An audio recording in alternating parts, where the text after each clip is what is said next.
I was diagnosed with bladder cancer at 32 years old.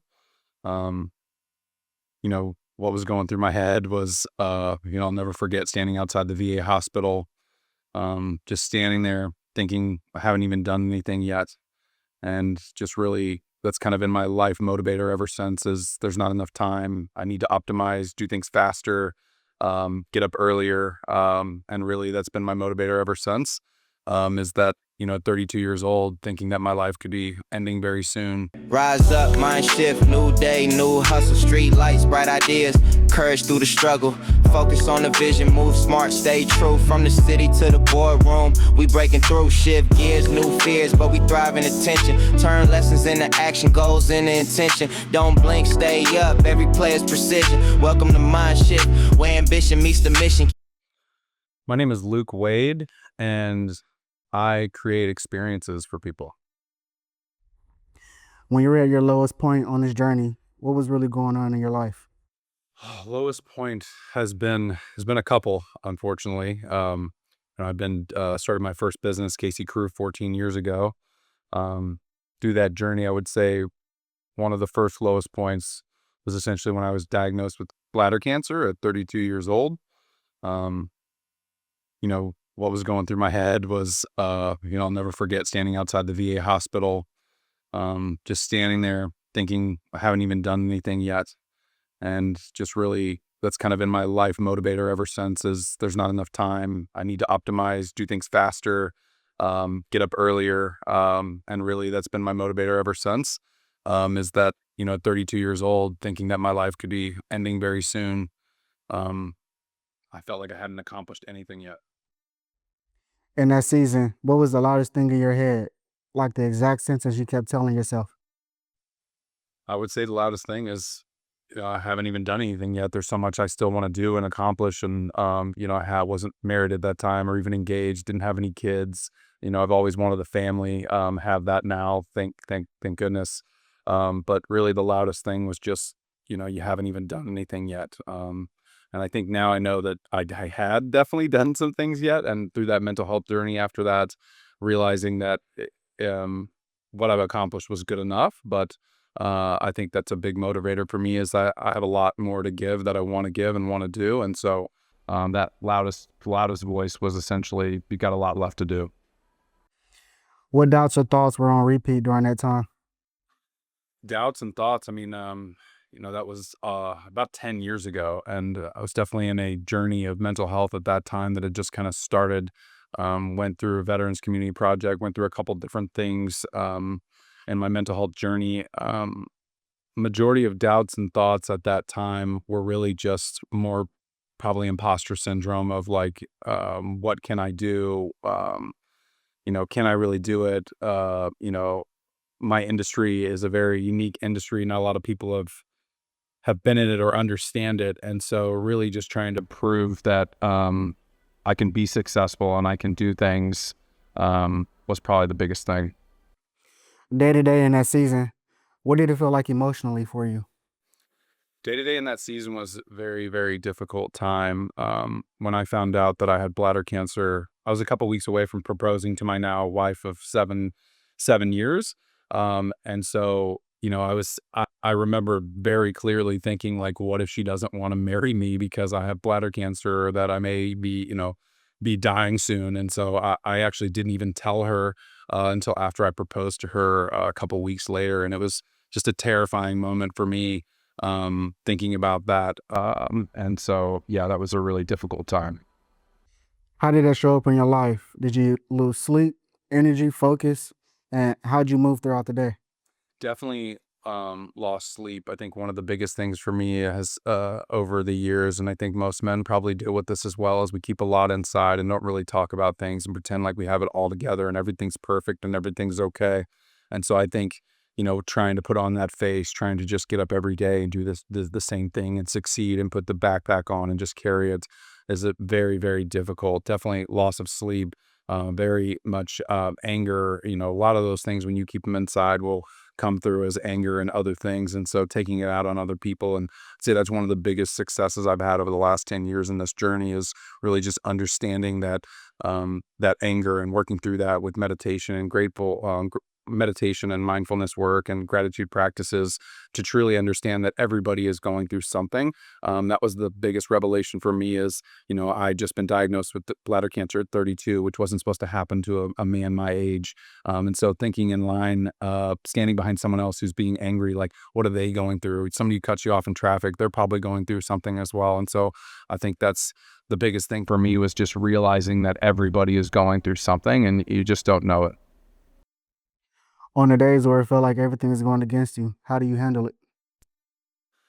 Oh, the days where everything's going against you, unfortunately, are more than I like. Now the way I deal with it is really just what I've learned is moving your body, exercise, really trying to talk. That's one of the biggest things for me is not only going to talk therapy, but I've gone through other practices like neurofeedback and other types of mental health things. But talking about it is probably one of the most powerful things, whether it's with my therapist, whether it's with my wife, whether it's with friends who truly understand and pick me up. I think that's the biggest thing. Sometimes you got to just really um, sometimes you really got to just push through it in the moment. But what I've found is really getting up, going for a walk, breath work is super powerful. Our minds and our bodies are amazing things, and we can actually trick it into different feelings and different emotions through breath work and movement. And so that's the thing I've learned today is really just exercise, movement, breath work, and really talking about it has been the number one thing for me. When stress is maxed out and you catch yourself thinking, maybe I'm not built for this, what do you actually do next? Luckily, those moments are few and far between now. I definitely used to think a lot that maybe I'm not built for this. Maybe I don't understand. Maybe, it's not meant for me. Now, again, through these years and years of journey and work, understanding that failure is just another life lesson. And as long as I can learn something from it and better myself, then I'm just another human being who's made a mistake that tried something and learned from it. And so, that's the biggest thing for me is really just looking at what have I learned from it. One of my favorite things is there's a video game theory where, when we grew up playing Mario Brothers, Nintendo, you jump and you fall in the endless pit. You don't turn the machine off and cry for 3 or 4 days. You just start the game back over and figure out how to jump over the pit the next time. And so for me, that's been a really powerful thing of like, this didn't work. Here's the mistake. Here's the reason why. What did we learn from it? And then really just trying to jump over the pit the next time. Take me through one of those bad days back then, from when you woke up to when you went to bed. What did it look like? Yeah, I would say a bad day back then was getting up and just jumping right into work. I wasn't really exercising or working out the way I should have. Really just worked and worked and worked. And so it was just getting up and really diving into the work and trying to figure it out, try something different. A lot of times back then I was also reading a lot and really trying to learn from others. And so I continued to really try new things. So wake up in the morning way too early, work way too hard, work all day long, and then basically get right back at it the next day.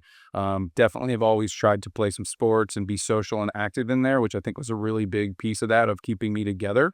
I used to play a lot of sand volleyball and pickleball and kickball leagues and things like that.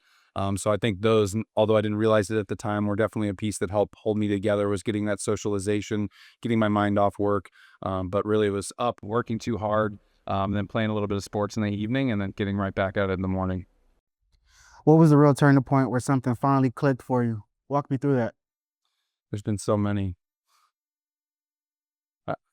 Over 14 years, there's been so many moments of finally clicking. One of the things was changing from a scarcity mindset in business where, as a part of my business, I'm having to hire a lot of part-time people to work softball leagues, kickball leagues, and volleyball leagues. We have around 60 part-time staff. And so really thinking, man, I just need anyone and everyone to help fill those roles because I didn't want to be the one working every night. And changing from that scarcity mindset to really like, who are we trying to hire? What do they need to look like? Ultimately, they're our face and they're our person on the field representing my business.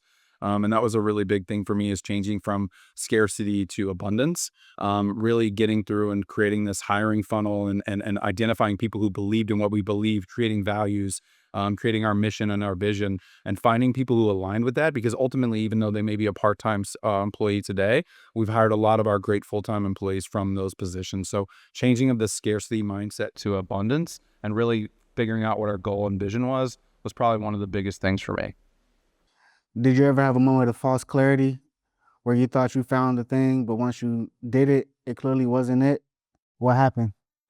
Yeah, again, over 14 years, there's been so many of those moments where I just thought I knew it all, thought I had the right answer, and then realized I didn't. One of those actually in the last 4 or 5 years where I created a couple new businesses and I was able to step away from Casey Crew and had a team there so I could focus on growing the other businesses.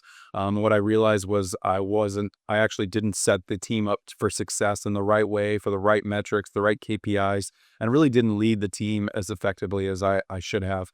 So when I came back and there was a bunch of issues there, there was really no one else to blame but me. And so I think that was one of the most recent scenarios of thinking. I used to just say I'm not special. Anybody can do what I can do. But in the reality of it is I can do a lot of things better than some people. And I used to just lead from example. And I think there's a lot more to leadership that I've learned now as far as training and setting vision and building your culture in a way that sets everyone up for success. And leadership doesn't just end, it's a continuing thing. If you had to put a name on the mindset shift that pulled you out of that season, what would you call it?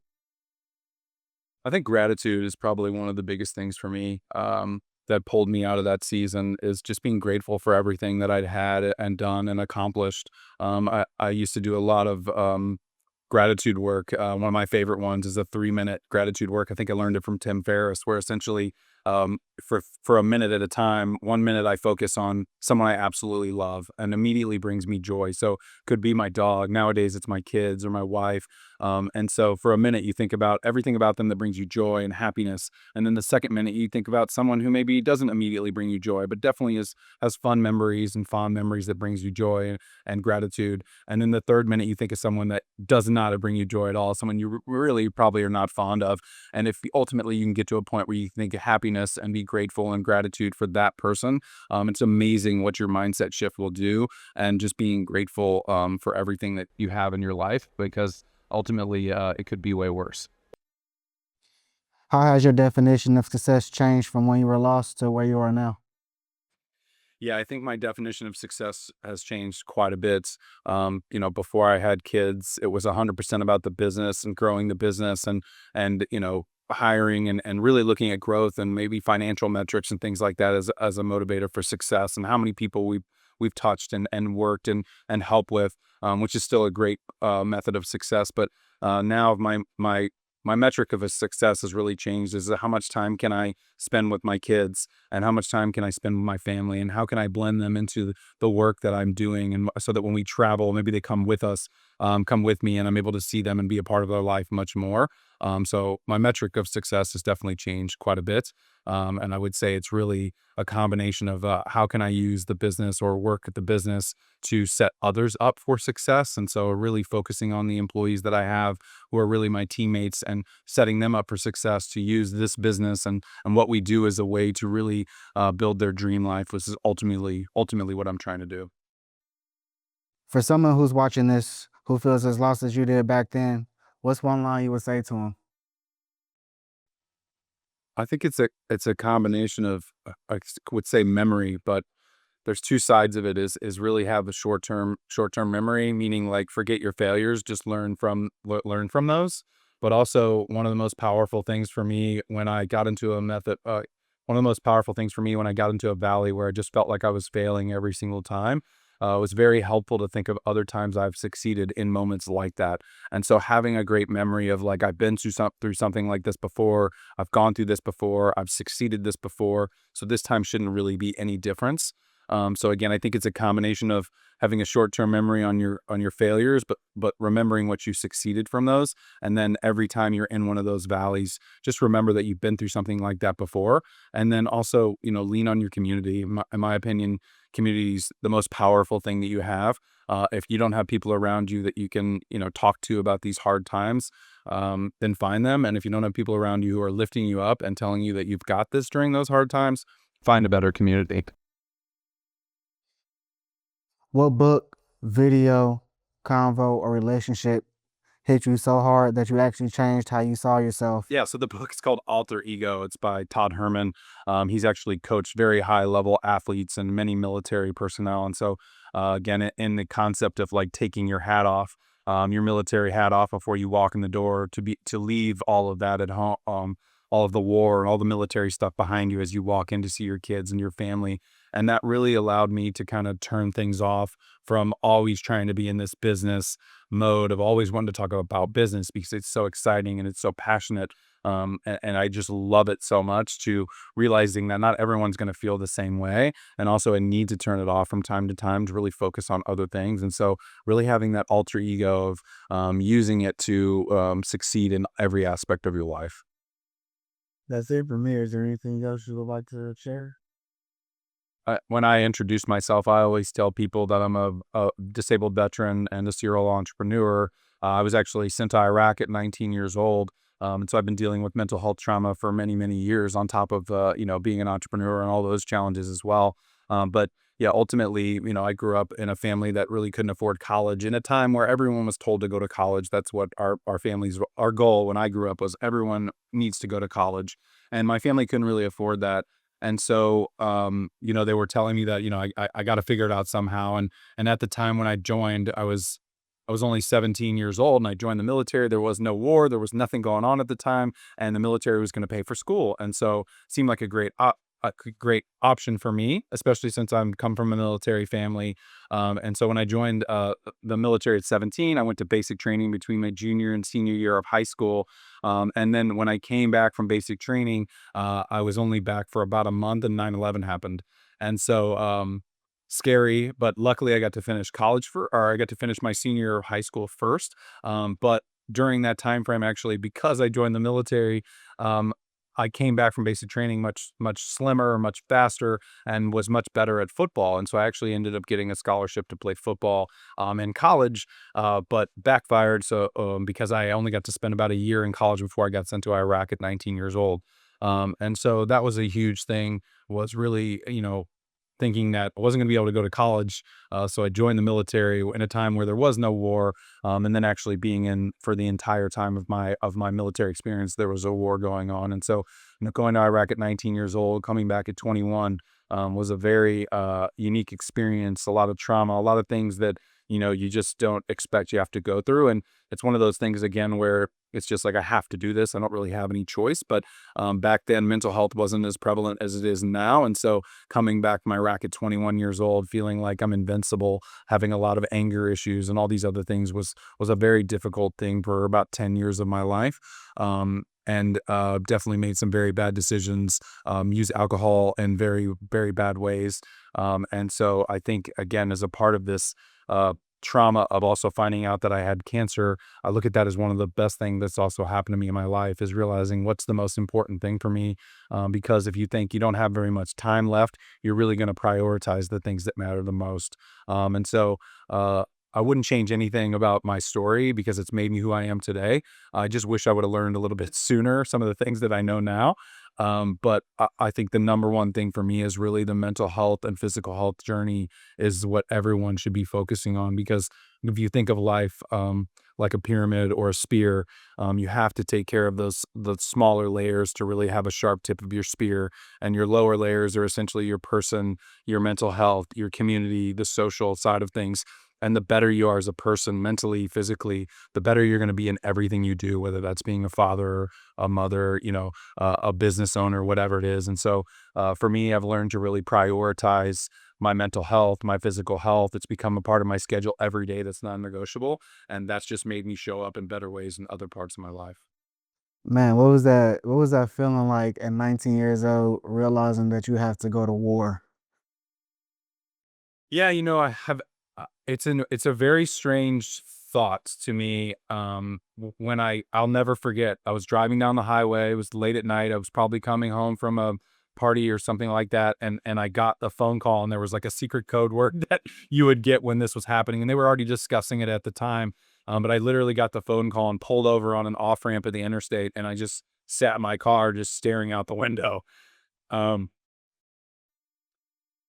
but never once crossed my mind that I wasn't going to go. I definitely know a lot of people and a lot of people close to me even who are just like, I'm not going, and they look for ways to get out of it. And, I just feel like due to my upbringing, very religious upbringing, military, sports and military, it just felt like my responsibility. I'd signed up and I'd committed to do it. And so not once did it cross my mind that I wasn't going to go. But it definitely changes your outlook on life, right? Same thing with the cancer is when you have your whole life envisioned in front of you and you think you're going to be playing football and you think you're going to be doing all these things to find a wife, get married very young. That was part of my culture growing up, was like almost everybody got married out of high school. And so thinking through those things and then not knowing if I'm going to survive the next year, not knowing if I'll come back from Iraq, not knowing at all what's going to happen, it just changes everything. And it's very, very difficult. I think again at 19, not really seeing the world yet the way I've seen it now. I don't think I even knew what to expect and really know what was going to happen. So I think it was a little bit easier to go. I think being there was much more difficult, but it's just a really strange feeling of like responsibility of like, well, this is what I have to do, but not knowing what was going to be the outcome is definitely a terrifying thing. That's it for this episode of MindShift. This series is presented by Startland News, KC's nonprofit newsroom for startups and innovators. Produced by Social Apex Media, a Kansas City marketing and content studio. If this hit for you, share it with another entrepreneur and subscribe for the next video.